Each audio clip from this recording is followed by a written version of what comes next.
here with Stephan Joubert from Boschendal from South Africa. Welcome, sir. Thank you, Jordan. We here at Everything Wine love South African wine. In BC, I feel that in our market, our idea of what South African wine is a little out of date. And I was wondering if you could, not that you're the ambassador from South Africa, but if you could give us a sense of why South African wine particularly is special compared to other wines around the world, like terroir-wise. What makes it unique? No, thank you for the question. I think that's close to my heart, is understanding South African terroir. And if you look at South Africa, we're at the southern tip of Africa. So we're surrounded by the Indian and Atlantic Ocean, and most of our vineyards is 50 kilometers from the ocean. So the thing that makes us special is we have this cool sea breeze during the day. You get warm, sunny days. The air over land moves up, and the cool air from the ocean moves in, and it brings a lot of cool air. And in South Africa, that's warm and sunny. That's very important to get that nice acidity, that purity of fruit. So the proximity to the ocean and the topography. We have amazing topography, high mountains. Everybody knows Table Mountain, but there's all around the winelands, there's a lot of mountains. And we try to plant a lot of vineyards on the slopes of the mountain. So as you go higher up, it's cooler. It's like 0.8 degrees cooler for every 100 meters you go up. So the thing about South Africa is there's proximity to the ocean, it's the altitude, it's the topography differences, and we have very special soils. We have weathered granite, we have shales. It's soils with a very good water holding capacity. So if you have a vine, you have to work very, very hard to get this in a warm sunny day, to get that water from deep down. Right. And as soon as you can get that water, it's like going to the gym. It gives the wine some muscle. Yeah. So it's really important part of us is those three. Also the soil giving the structure and the texture that you pick up in a lot of South African wines. I think apart from the terroir, also the knowledge of the young winemakers and the viticulturists now, the last 10, 15 years, we've started to understand our terroir and where is it better for Chardonnay, where is it better for Cabernet.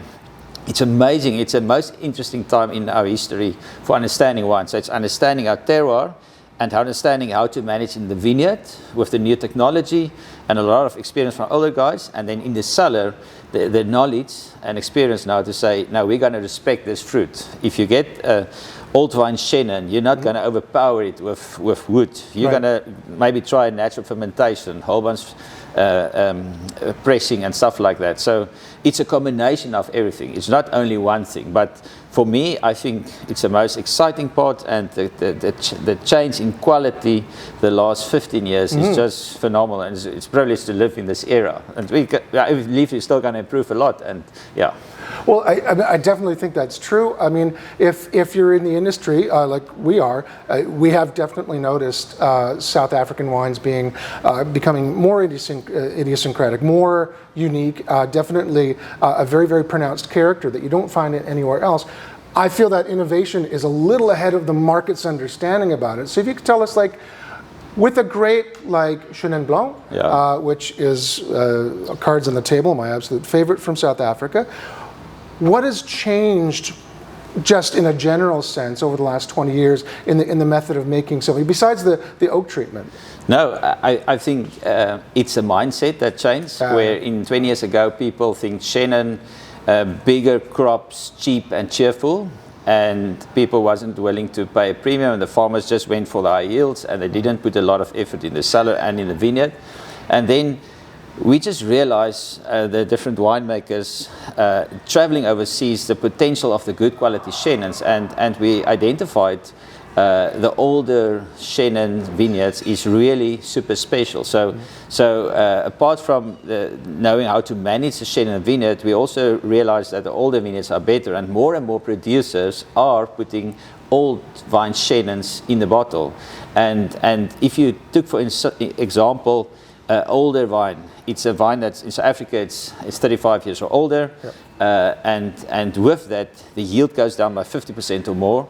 You get split smaller berries, you get a higher acidity, it retains the most beautiful acidity, and you get a beautiful texture on the wine that really, and that lingering aftertaste. It's like the wines that you get, some people can maybe confuse with a Chardonnay, but it's unbelievable balance, good texture. So in the vineyard, we've managed how to work when it's dry, what way to manage it. Different. I don't want to go too technical. In the cellar, it's maybe more whole bunch fermenting. It's a bit more working with higher lees contact. So don't make the wine too clean when you make the wine. Maybe get a little bit of NTUs or lees, juice lees before you start fermentation. Working with natural yeast that's from the vineyard, and then respecting oak treatment, not overpowering it with oak. So, but Chenin, you know, the old vine Chenin is example of the way that we do that, and I think we see a renaissance of Chenin from South Africa. So people that don't like Sauvignon, they would love a Chenin. People like Chardonnay but don't like Chardonnay, they would love a Chenin. So it's in between.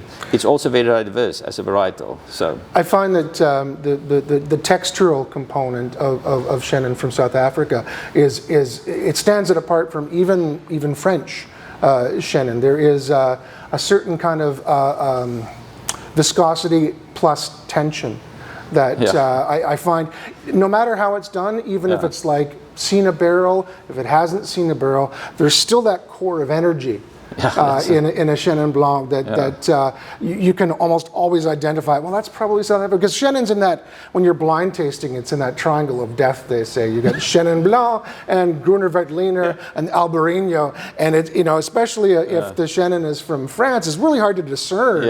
But I do find that I'm able to pick out the South African Chenins just because they're humming a little, you know, at different frequency. I understand exactly. You describe it beautifully, and it is actually so true. So it is. I think it's that the vines in South Africa, the growing conditions can be quite tough, and it have to work hard. We have these clay soils that gives you that citrosity because the vine have to work hard. It's not too much water and fertilizer and stuff like that. The top Chenins, it doesn't get a lot of that. So deep roots, and then with the older vines, you get that natural acidity. So you get the concentration effect of the older vine that naturally has been through centuries or for decades of hardship, knows how to handle a heat wave or knows how to handle a drought, and the grapes are very concentrated, but retains that great acidity. So it's that concentration with that natural coated acidity that you finish up in the wine, and I think that plays a part. It's the combination of that leads to that style. And just no French letters. I love French Chenin. We're just trying to talk about the character of it. I don't want to get in trouble here. When it comes to the reds, I mean, in the BC market, we're very familiar with pretty much two grapes, Cabernet Sauvignon and Pinotage. That was kind of our introduction. What are the grapes that you feel are going to maybe not be like the grape of the future, but obviously Cabernet Sauvignon from South Africa is very characterful. Obviously not that many other people make a Pinotage, so it's hard to compare. But with other grapes that are ascendant, like perhaps Cabernet Franc or maybe Cinsault, what do you see in the future? Do you see South Africa perhaps moving towards specializing in those kind of grapes? I think South Africa, we are so diverse in terms of topography. Within 3 kilometers, you have a massive changes in soils and temperature and slopes. You cannot underestimate the effect of a southern slope and a northern slope. In the southern hemisphere, the southern slope is a lot cooler than the northern slope. So normally you plant the red varietal on the northern slope and the white on the southern slope. So I don't think you're going to see it's the one or the other. We're going to see more and more like Cabernet and Bordeaux blends from Stellenbosch standing out. I think most people that's in the industry, there's a lot of other great writers in the area as well, but you're going to see like Elderberg, Simonsberg, the Cabernets and the Cab blends and the Cabernet Francs is really standing out. And just maybe for instance, the one side of the Elderberg, the Cabernet Francs is excellent. We're now investing in farms there. We're planting a lot of Cabernet Franc because the finesse and the elegance and the style that we get there is really amazing. And it's something that we aspire to. It's very old world in style. And then other places where the Merlot works better, and you're talking about Cinsault. Again, we see that different areas like the Swartland, Paul area, and the Stellenbosch, like the older Cinsaults gives very good lighter style reds that people love. So, and it seems like here we have a bottom wine here, and And we see the people, I did the tasting today, the people actually like that style. So we as winemakers as well, in the beginning we want to make showstopper red wines heavy. You drink it with your steak or with a meat, a white cloth table. Now we want to make wines lighter styles that you can even chill a little bit, like Senso, and it plays that part. We see like Shiraz in the Swartland is doing very well. Actually doing well in lots of different varietals. Pinotage in Stellenbosch is doing well. So it's not going to be South Africa only Pinotage or only Cabernet. It's going to be Swartland Shiraz, Cabernet Franc from Helderberg, or Bordeaux blends and Cabernet Stellenbosch, Chardonnay from Elgin, so we're going to see more and more of that. The diversity is the diversity. Superpower. It's a superpower, and we're really starting to understand it, and it's happening naturally. It's not like a body from the top says you have to plant Bordeaux in Stellenbosch. Right. It's the growers, the winemakers, everybody that sees it works here really well, and you're going to plant more. And why do you fight with another varietal if everybody agrees that this is working special? So it's exciting times. No doubt. I mean, it's always better for the innovation to come from the ground up, with no pun intended, because sometimes if you get like what happened with when they pulled up all that Chardonnay from Australia in the 80s, or whether they told people to plant Chardonnay and pull everything else up because they thought Chardonnay was going to be famous forever, I guess, but it didn't work out because the market shifted away. So definitely those top-down ideas don't always work so well. No, it never. So this is, I like it as like, and the thing, we went through the last 20 years after apartheid, everybody planted everything everywhere. So we've done trials with everything, and we're still doing trials, but through this all, everybody is measuring it and they're seeing what works, and they take it to the market, and we get more feedback from yourselves and the consumers what they really like, and compared to international wines. So what's working, what's not working, and from down up and also from the sides we learn, and we're going to end what works best. So there's so much innovation happening just even right now. It's easy to forget, and we call South Africa a new world country, but actually, I mean, the viticulture goes back centuries there, really. So you're not figuring out everything right now, because there are definitely spots that have been amazing viticultural areas with certain varieties for centuries, right? Yeah, the thing about Africa, we actually know a lot about history. 1652, Jan van Riebeeck arrived. In the 55, the first cuttings was planted, and in 2 February 1659, he wrote in his diary today, praise to God, we made the first wines. And it's so special. It's really, I think, the only wine country in the world where we know the first day that wine was made. So the history goes far back. We had the influence of the French Huguenots, and we have some old estates. The Bachenal, this is the 1605 range. This is the second oldest wine estate in Africa. So there's a lot of history. We've been working with vineyards over decades and really learned a lot. A lot of people say New World. But it's actually, there's hundreds of years of knowledge that was built over many decades. And maybe touching your earlier question, now think about it, look at South African wines, where we made maybe 20 years ago a lot more New World styles, where we, as winemakers, try to make very hooded Chardonnay or overripe and hooded. Now we moved more towards the old world style, where we pick a little bit earlier, we use less oak, and we get more restrained, more fresher style of wines. I think it's a thing that we've definitely seen in the last decade or so in South Africa. Well, it's been noticed. I wish it would be noticed more, because as a wine collector, as a wine drinker, as someone in this industry, it is one of the areas that's it's very exciting. I mean, I'm not saying that other countries aren't exciting, but there is certain parts of the world that I know exactly what I'm going to get, and that's fine. But with South Africa, it's like a movie I haven't seen yet, you know? Yeah. And every time that we try a new producer, we're like, okay, what's this movie about? Because I might know where the setting is, but I don't know how it's going to end. No, I must say, just there's some new wards that you probably don't even have ever heard about. We just have a new ward registered in South Africa, the Coup Plateau, where we're actually planting new vineyards 1,000 meters above sea level. It will be the coolest wine growing site it is now. We're going to make the first official wine next year, but there's developments like that. People's trying to plant vineyards even in new areas that was never planted before. So we're not stopping, and it's only Stellenbosch and Robertson and Paul and Elgin and Hemelade. It's all great areas, but they're still expanding and still learning. We don't know everything yet.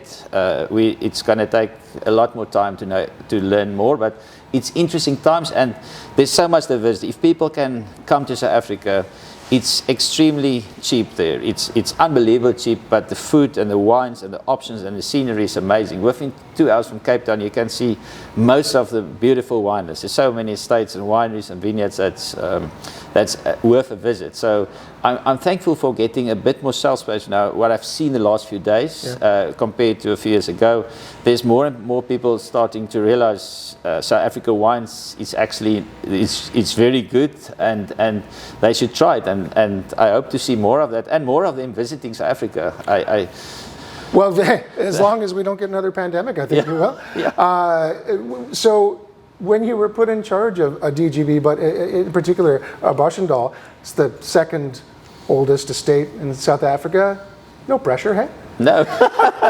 Luckily, I've been here in this with the company for 15 years, so I grow with everything. I'm part of the furniture, but it's my passion, and the passion is to put it in a bottle to get people that can actually that enjoy it. It's one of my first focus areas was this Chardonnay. It's doing extremely well worldwide, but also in Canada and here and just to make sure we plant more of the vineyards at the right site to produce this Chardonnay. So for us, it's great if you have a brand with so much heritage and history, and I know a lot of people going there. It's just voted most beautiful pictured vineyard on Instagram in the world.